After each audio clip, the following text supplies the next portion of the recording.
Yesus. Shalom saudaraku, shalom, selamat malam, apa kabar? Jumpa lagi di Renungan Malam saat ini ya. Dan saat ini saudara, saya akan membawakan suatu sharing firman Tuhan yang saya beri judul saudara, Momentum Ilahi. Di mana setia di Kronos dan siap untuk Kairos. Apakah Anda juga ready untuk firman Tuhan ini? Baik, sebelumnya mari kita bersatu di dalam doa. Ya Aba, ya Bapa, terima kasih untuk hari yang indah ini. Terima kasih untuk kebaikan kemurahan Tuhan. Kami ada saat ini, merendahkan hati kami, dan siap mendengar firman-Mu. Berfirmanlah Tuhan, ya Roh Kudus ambil alih hamba-Mu ini. Hambanya punya kerendahan hati untuk menyampaikan kebenaran firman-Mu. Hamba minta hikmat, kuasai hamba, mulut bibir hamba berjaga. Sembunyikan hamba di balik kuasa salib-Mu biar hanya namamu yang ditinggikan, dimuliakan, dan kami semua merendahkan hati kami, menyiapkan hati kami seperti tanah yang subur. Berfirmanlah dan biarlah itu tumbuh. Kami bukan hanya jadi pendengar tapi pelaku firman. Dan saat ini kami percaya firman-Mu akan menutrisi, mengkoreksi, mendewasakan kami. Tutup bungkus kami semua, keluarga kami, apapun peralatan yang dipakai untuk pemberitaan firman Allah. Tutup bungkus dengan darah Kristus bekerja sempurna dan segala penghalang yang mencoba menghalangi pemberitaan firman Allah dihancurkan di dalam nama Tuhan Yesus. Kami berdoa, bicaralah Roh Kudus, pribadi lepas pribadi. Haleluya. Amin. Shalom saudaraku. Ya, shalom, apa kabar semua yang di rumah? Saya percaya semuanya, saya doakan semuanya dalam keadaan sehat. Saudara, seperti yang saya katakan, firman Tuhan hari ini berjudul Momentum Ilahi Setia di Kronos, Siap di Kairos. Jadi mungkin banyak dari kita merasa lelah di tengah penantian ya saudara. Saya percaya mungkin sebagian dari kita sedang dalam penantian saat ini. Mungkin kita bertanya, kapan Tuhan? Kita ingin melihat janji, tapi tidak kunjung melihat penggenapannya. Kita merasa Tuhan seakan diam, sementara waktu terus berjalan. Tapi tahukah Anda, sesungguhnya Tuhan tidak hanya tertarik pada hasil, tetapi Dia lebih tertarik pada pembentukan karakter. Dia tidak hanya menunggu kita sampai di tujuan, tetapi Dia mempersiapkan kita agar kita layak ketika sampai di sana. Saudara, hari ini kita akan menggali tentang momentum ilahi. Bagaimana memahami waktunya dan bagaimana tidak kehilangan kairos karena kita lalai di kronos.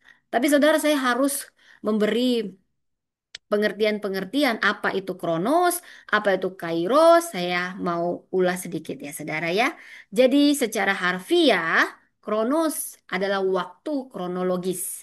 Ini linier, jam demi jam, hari demi hari. Dalam Alkitab, ini kronos merujuk pada waktu yang terus berjalan.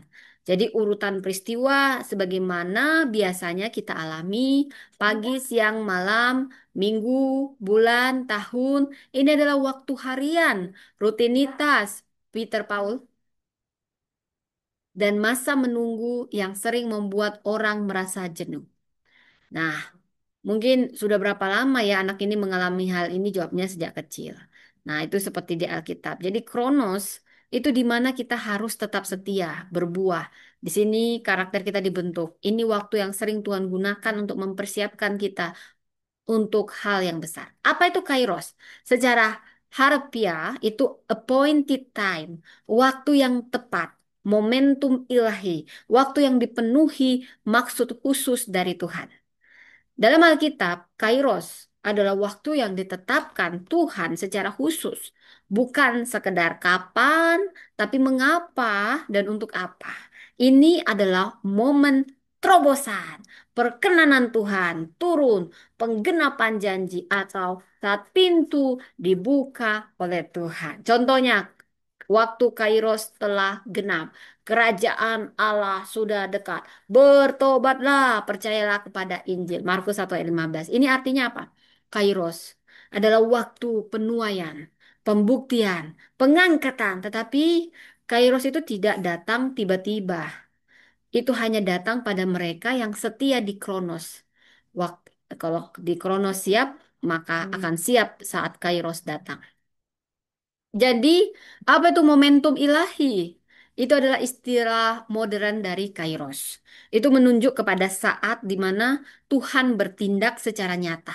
Dia membuka jalan, dia memperkenan, dia mempercepat apa yang sebelumnya tertunda, saudara. Jadi dalam momentum ini bisa menjadi sesuatu yang luar biasa, yang tersembunyi tapi ditampilkan. Jadi saya bisa kasih gambarannya, kayak Kronos itu waktu biasa itu linier. Ini masa penantian, pembentukan. Kairos itu waktu yang ditetapkan Tuhan, momentum, penggenapan, dan perkenanan. Momentum ilahi itu waktu puncak campur tangan Tuhan. Jadi saat Tuhan membuka jalan secara luar biasa. So, apakah Kairos sama dengan momentum? Yes, sama dalam konteks rohani dan secara praktis. Kairos dapat disebut sebagai momentum ilahi, yaitu momen khusus yang didesain oleh Tuhan untuk suatu penggenapan, peralihan, pengangkatan, atau terobosan. Tapi punya perbedaan kecil. Kairos itu istilah Alkitabiah Yunani yang berarti waktu yang ditentukan Tuhan. Sementara momentum ilahi itu istilah populer, modern dari Kairos. Ini menunjuk kepada momen sakral di mana Tuhan bekerja, bertindak secara nyata dalam hidup seseorang. Contoh-contoh Kairos, Kronos, dan momentum ilahi akan kita pelajari. Nanti kita belajar dari Daud. Jadi Daud kronosnya adalah saat menggembalakan domba. Dia tidak terlihat bahkan diabaikan oleh keluarganya. Dan dia setia belajar memukul singa beruang di mana karakternya dibentuk. Lalu tibalah momentum ilahi Kairos di mana pertama momentum ilahi yang Daud alami saat diurapi oleh Samuel. Ini penetapan, bukan pelantikan. Klimaksnya saat dia mengalahkan Goliat. Jadi di sini momentum ilahi menampilkan dia di panggung publik. Percayalah, Anda yang berdoa sembunyi-sembunyi, ada saatnya Tuhan menampilkan Anda di panggung publik. Jadi dari domba ke medan perang, dari tempat tersembunyi lalu dikenal, tapi dia tidak bisa menghadapi Goliat tanpa gembala dan slingshot di Kronos. Nah, kita juga bisa lihat Yusuf. Yusuf kronosnya di mana? Saat dia dijual, dibuang, difitnah, dipenjara. Ini masa kesetiaannya diuji dalam banyak hal yang menyakitkan, membentuk hati Yusuf. Dan kairosnya di mana? Momentum ilahi itu datang saat dia dipanggil keluar dari penjara menafsirkan mimpi Firaun. Dan satu hari Yusuf dari tahanan menjadi orang kedua di Mesir. Itulah kairosnya Yusuf, hasil dari kesetiaan di kronosnya. Lalu Esther, kronosnya di mana saat dia jadi yatim piatu? Hanya diasuh orang sederhana Mordekai. Lalu dia dilatih di istana. Dan momentumnya tiba saat dia diminta menghadap raja. Dan dia siap, kalau aku binasa, biarlah aku binasa. Siapa tahu justru saat seperti inilah engkau mencapai kedudukan sebagai ratu. Itu ditantang Mordekai. Inilah kairosnya Tuhan. Saudara, Yesus sendiri juga mengalami yang namanya Kronos. 30 tahun kehidupannya tersembunyi, dibentuk dalam keluarga, kerja sebagai tukang kayu. Lalu ada kairos, momentum ilahi saat dibaptis dan roh turun seperti merpati. Yesus memulai pelayanan publiknya. Banyak yang mengalami juga kairos dalam bentuk panggung, puncak karir, atau momen pengaruh besar. Tapi mereka adalah orang-orang yang lebih dulu dilatih di tempat tersembunyi, menjalani kronos atau waktu yang panjang sebelumnya. Nelson Mandela, kronosnya 27 tahun di penjara. Kairosnya saat dia dibebaskan dan menjadi Presiden Afrika Selatan yang membawa rekonsiliasi. Thomas Alva Edison, kronosnya gagal ribuan kali dalam eksperimen. Kairosnya saat dia berhasil menciptakan bola lampu dan menjadi penemu besar dunia. Kemudian J.K. Rowling, penulis Harry Potter, saudara. Dia mengalami kronos ditinggal suami, hidup miskin, dan naskahnya ditolak berkali-kali. Dan dia mengalami kairos Tuhan saat bukunya diterbitkan dan langsung fenomenal global. So, Kronos adalah tempat dibentuk. Kairos adalah waktu ditampilkan. Jangan menyerah di Kronos, karena momentum ilahi tidak akan datang kepada orang yang belum siap.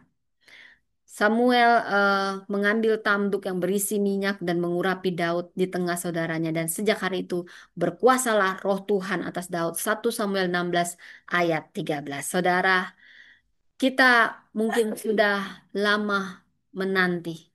Namun sekarang saya akan membawa kita untuk setia di kronos kita, supaya kita siap untuk kairosnya Tuhan, momentum ilahi. Mari kita baca dari 1 Samuel 16 ayat 1 sampai 13. Daud diurapi menjadi raja. Saya akan baca saudara, ya, 1 Korintus, ya, bukan 1 Korintus, ya ampun gue jauh banget. Maaf, maaf, maaf ya. 1 Samuel ya saudara ya. Ya, kita akan baca dari 1 Samuel 13, saudara ya. Di sini Daud sudah mulai mendapat momentum ilahi yang pertama, ya, kairosnya. Tapi di sini belum pelantikan, hanya pengurapan, saudara ya.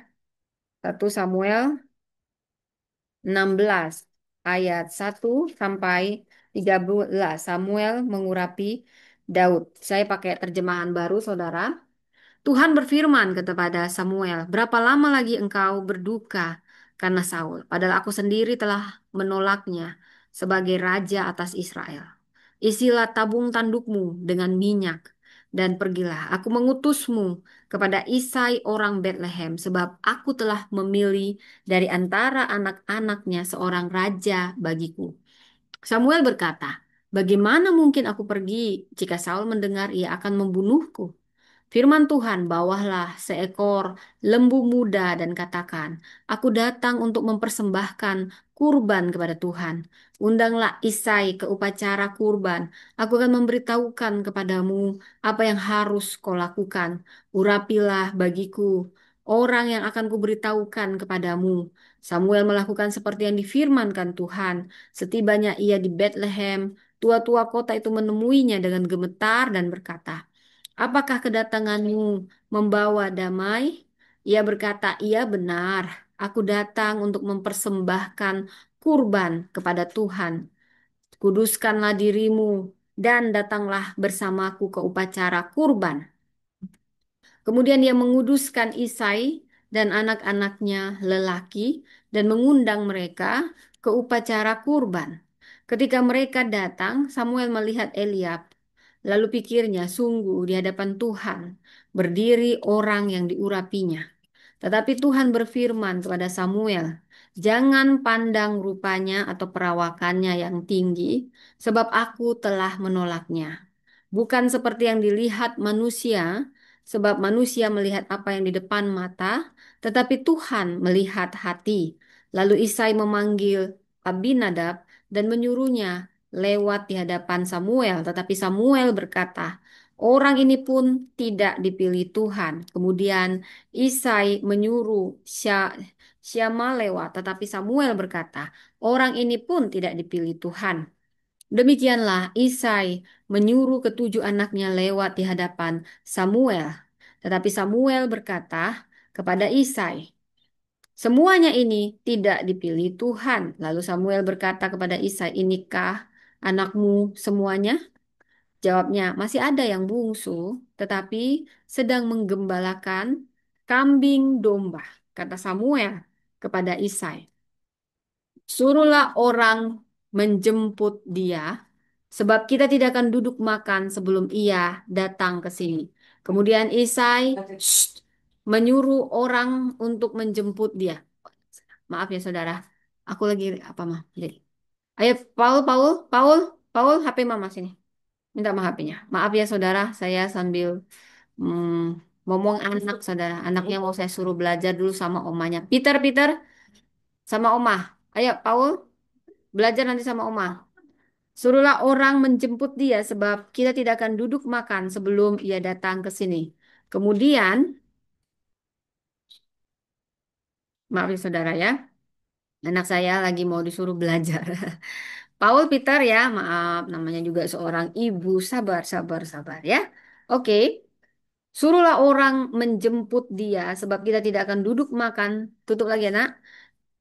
sebelum ia datang. Kemudian Isai menyuruh orang untuk menjemput dia, pipinya kemerah-merahan, matanya indah, saudara ya. Wow, luar biasa ini firman Tuhan.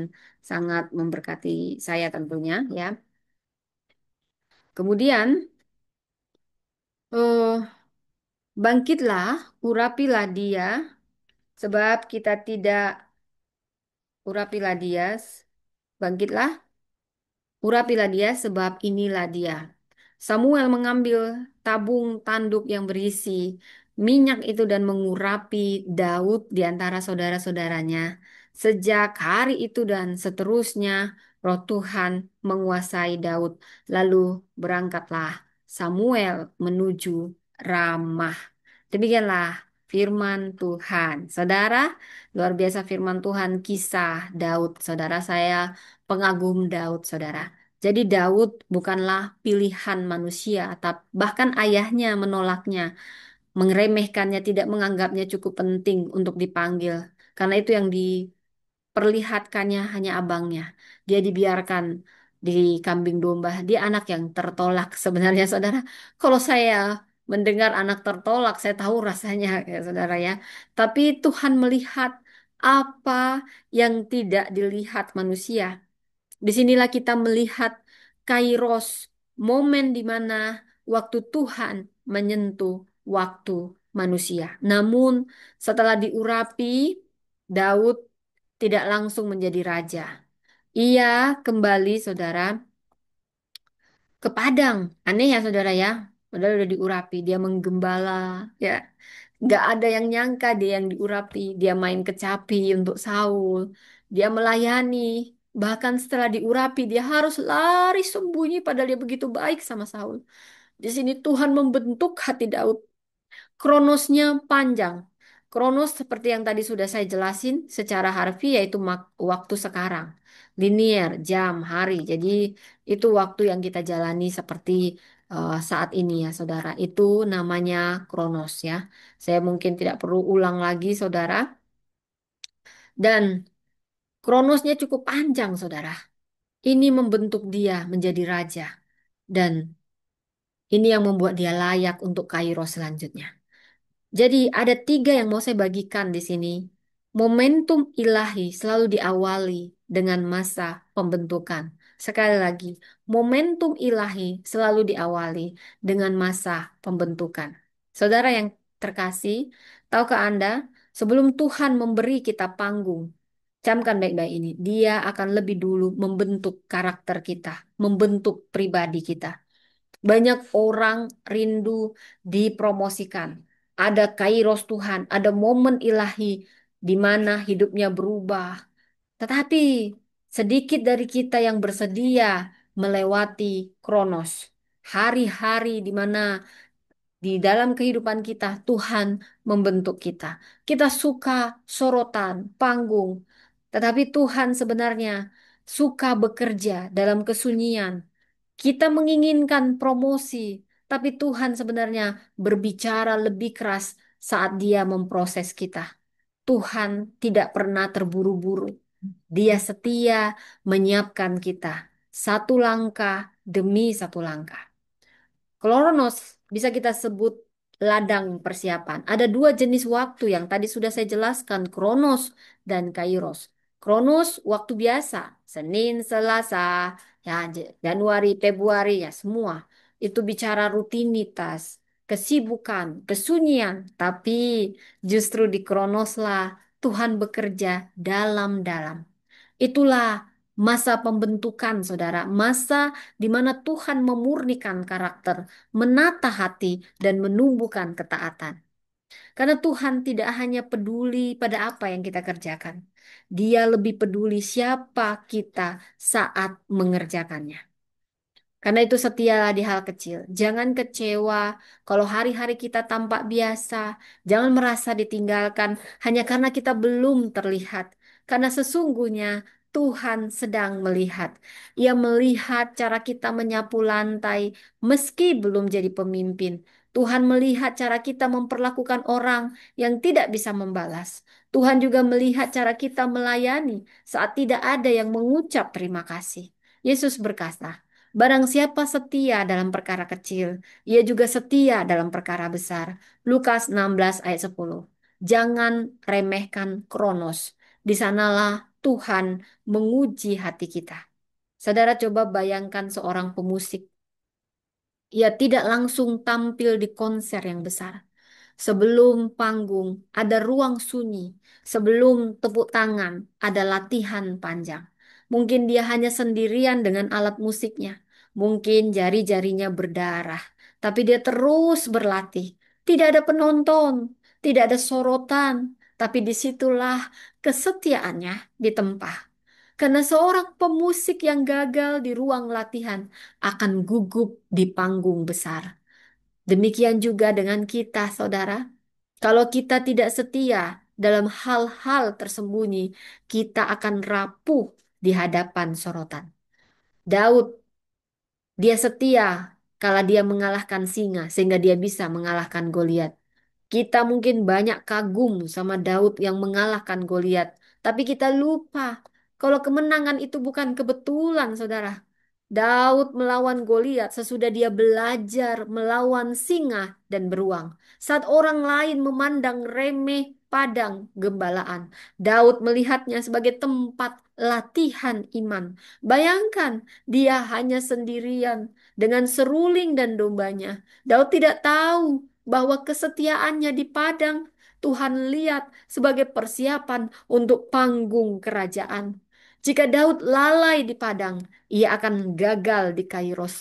Jika dia tidak taat saat tidak dilihat, dia tidak akan kuat saat dilihat. Saudara, hari biasa bukan hari sia-sia. Tuhan sedang bekerja saat kita tidak melihat. Mungkin kita sedang ada di ruang sunyi, tapi mau saya katakan, jangan menyerah. Tuhan sedang mempersiapkan panggung, tapi Dia lebih dulu menyiapkan karakter, hati, dan pribadi kita. Jangan abaikan Kronos, karena di sanalah kita dibentuk bukan hanya untuk tampil, tapi untuk tahan, bukan hanya untuk dipakai, tapi untuk berkenan. Dan saat Kairos itu tiba, kita pun siap. Mama cari apa? Bukan. Buku siapa nggak ada. Dia banyak itu matematika. Iya, memang nggak ada. Tadi pun nggak ada. Maaf Jadi ya, saudara ya. Oke, buku yang di situ aja yang ada matematikanya ya. Oke, maaf ya saudara, saya sambilan. Jadi Kairos itu bukan soal kebetulan. Yang kedua saya mau bagikan. Kairos, tadi yang pertama apa saudara? Yang pertama tadi yang saya bagikan, momentum ilahi selalu diawali dengan masa pembentukan. Kita tadi sudah belajar dari dua, dari Daud saudara. Sekarang kita belajar. Kairos. Jadi saudara, bagaimana kita mengaplikasikannya tadi saudara? Ya, tadi sudah saya bilang mengaplikasikannya jangan kecewa. Kalau Anda saat ini belum dapat panggung, belum diangkat, lakukan bagianmu hari ini dengan hati yang utuh. Setia dalam hal yang kecil, Tuhan melihatnya. Saudara, kemudian saya mau katakan yang kedua. Yang kedua, Kairos adalah waktu Tuhan menampilkan yang sudah siap. Kairos adalah waktu Tuhan menyampilkan yang sudah siap. Ini bukan kebetulan, tapi kesiapan bertemu kesempatan. Tuhan menunggu waktu yang tepat, bukan yang cepat. So, saya mau sampaikan, saudara, pernahkah kita mungkin bertanya, saudara, kenapa belum waktuku bersinar? Kenapa pintu belum terbuka? Hari ini saya ingin mengajak kita merenungkan satu kebenaran ilahi. Kairos bukan soal kebetulan, tapi soal kesiapan yang bertemu dengan kesempatan. Ini yang saya maksud, Kairos adalah waktu Tuhan menampilkan yang sudah siap. Setelah dibentuk, akan ditampilkan. Ada prosesnya, saudara. Jadi, saudara, Tuhan tidak bekerja menurut kecepatan, saudara. Dia bekerja menurut ketepatan. Tuhan menunggu waktu yang tepat, bukan waktu yang cepat, saudara. Jadi, Tadi kita sudah belajar kalau Kronos waktu yang mengalir detik-detik, menit ya. Kalau Kairos itu momen ilahi, divine timing. Saat Tuhan menepuk bahumu dan berkata, sekarang waktunya. Kairos adalah waktu yang tidak bisa dipaksakan. Dia bukan datang karena kita mendesak, tapi karena Tuhan melihat kita sudah layak dipercaya.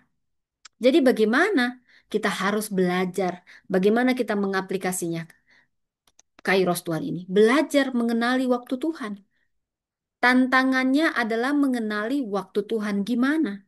Jangan kejar panggung jika belum siap panggilan, saudara.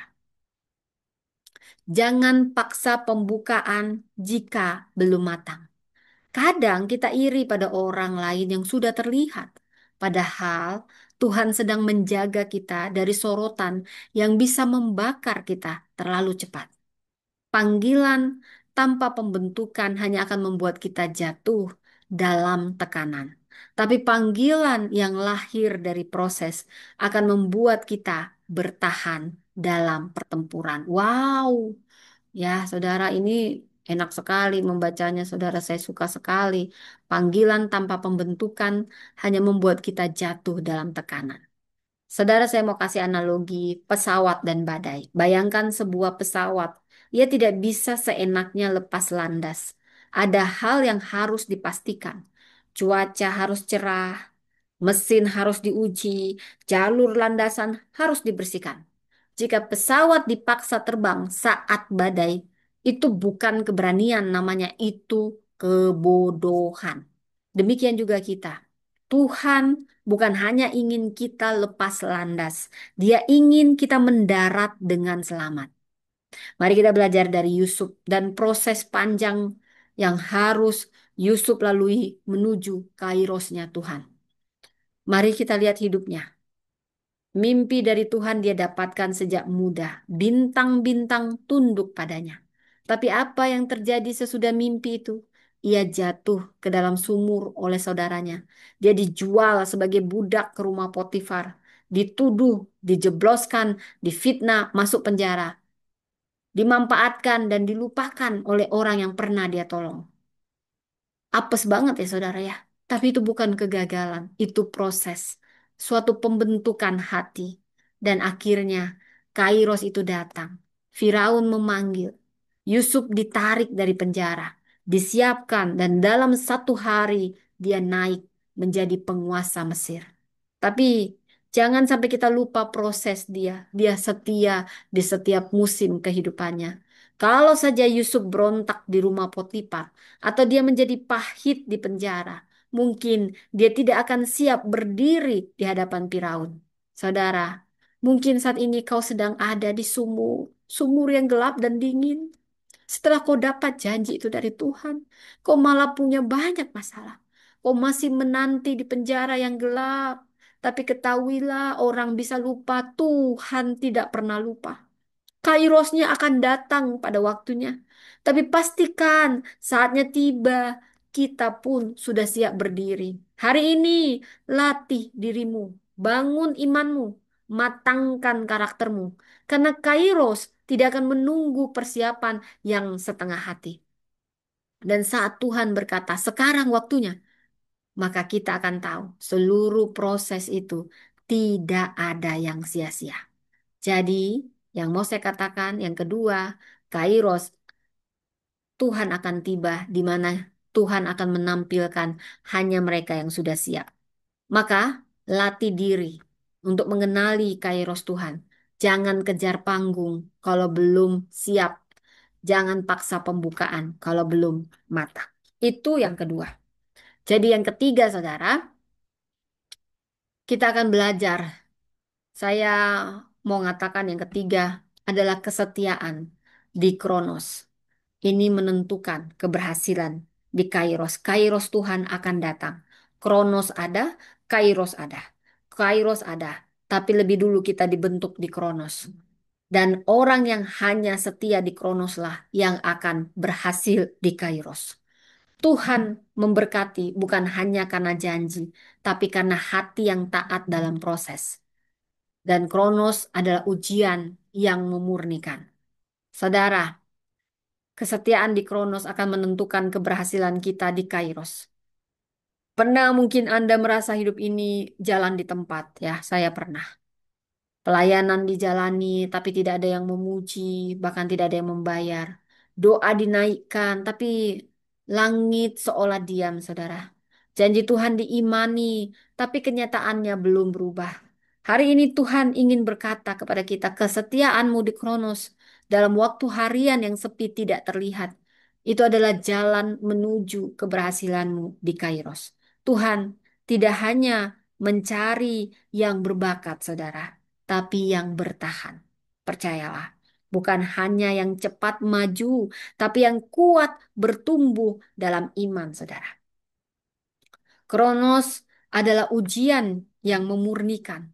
Kronos adalah waktu yang biasa, waktu di mana tidak ada sorotan, waktu di mana pelayanan hanya terasa sebagai rutinitas. Namun sesungguhnya Kronos adalah ladang pengujian hati. Tuhan tidak terburu-buru. Dia menanti satu hal, kesetiaan. Banyak orang mengutip janji Tuhan, tapi tidak semua orang melewati proses Tuhan. Karena berkat Tuhan bukan hanya soal janji, tapi soal hati yang taat dalam proses. Jadi, bagaimana kita menanggapi ini? Setialah dalam hal kecil, setialah di Kronos, layani. Walau tidak ada yang bertepuk tangan, berdoa. Walau belum ada jawaban, kerjakan bagian kecil. Walau seolah-olah itu eh, kerjakan bagian kecil yang terlihat kecil, seolah-olah itu sangat besar di hadapan Tuhan.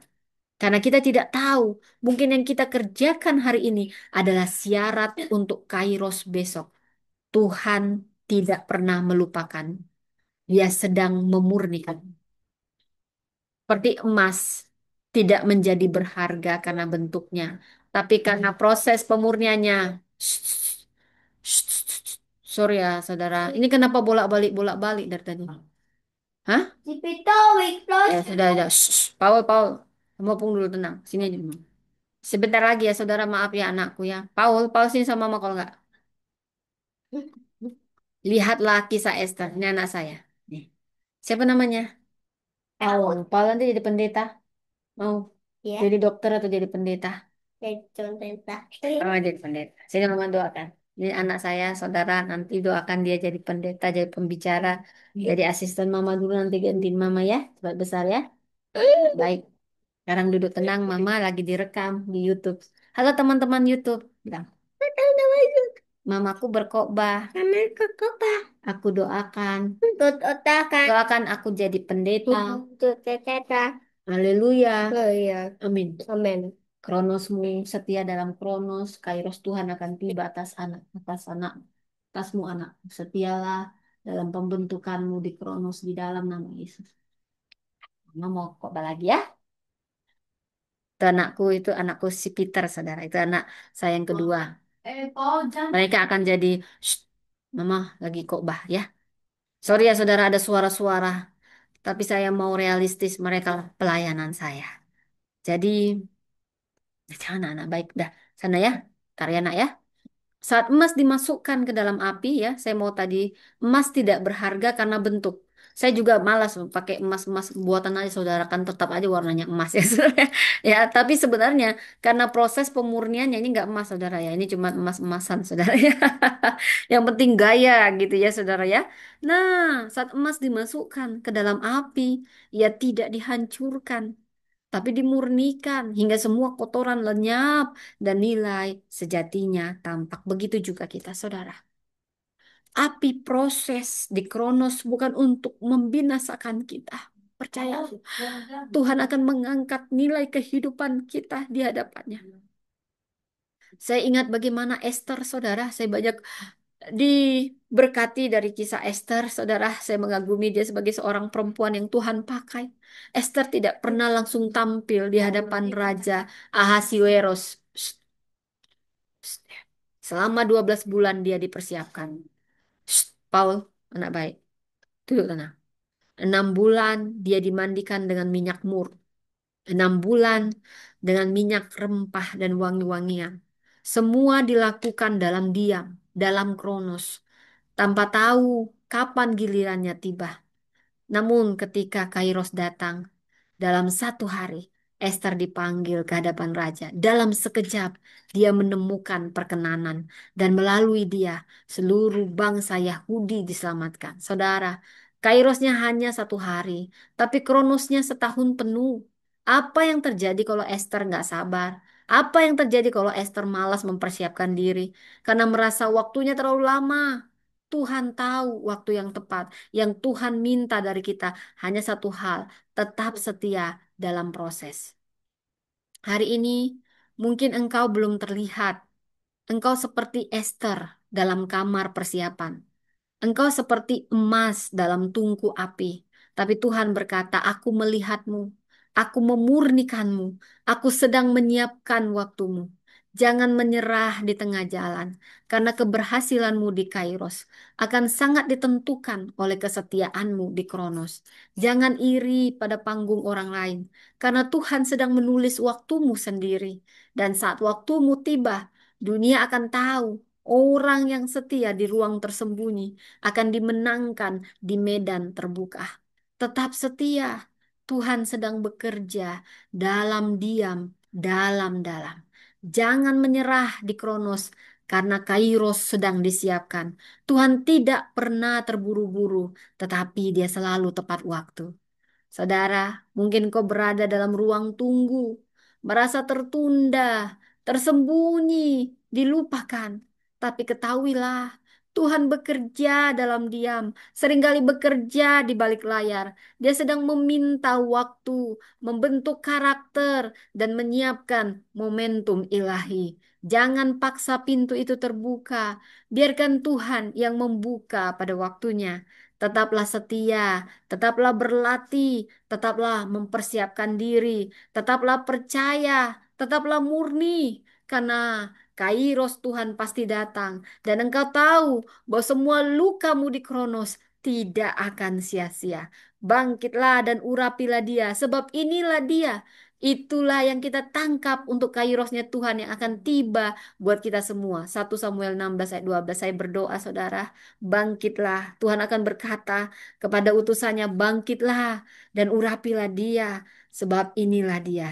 Saya berdoa itu kita alami. Kairos Tuhan akan tiba. Mari kita setia dalam kronos kita. Kita berdoa, terima kasih Tuhan.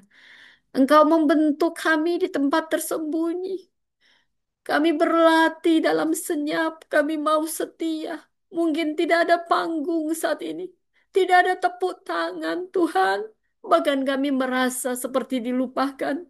Tuhan, kau melihat persiapan-persiapan kami. Seperti kau membentuk Daud di padang bergembalaan. Dia bermain seruling dan hanya domba-domba yang mendengar. Tapi sebenarnya surga sedang mendengar. Tolong beri kami kekuatan, kasih karunia melewati kronos kami dengan baik, dengan setia. Tetap murni, tetap mempersiapkan diri. Seolah-olah kau sedang melihat kami dan sedang kairosmu tiba. Bantulah kami setia, Tuhan. Beri kami kasih karunia agar saat kairosmu tiba, kami tidak lelah, tapi kami tetap bersemangat karena kami sudah melatih diri kami di Kronos. Kami percaya momentum akan tiba dan hati kami sudah siap untuk itu. Di dalam nama Yesus perlengkapilah kami semua. Di dalam nama Tuhan Yesus kami berdoa. Amin. Demikian firman Tuhan, saudara. Tuhan memberkati. Sampai jumpa lagi di Priscilla Das Channel Empower Woman Ministry. Tuhan memberkati. Bye.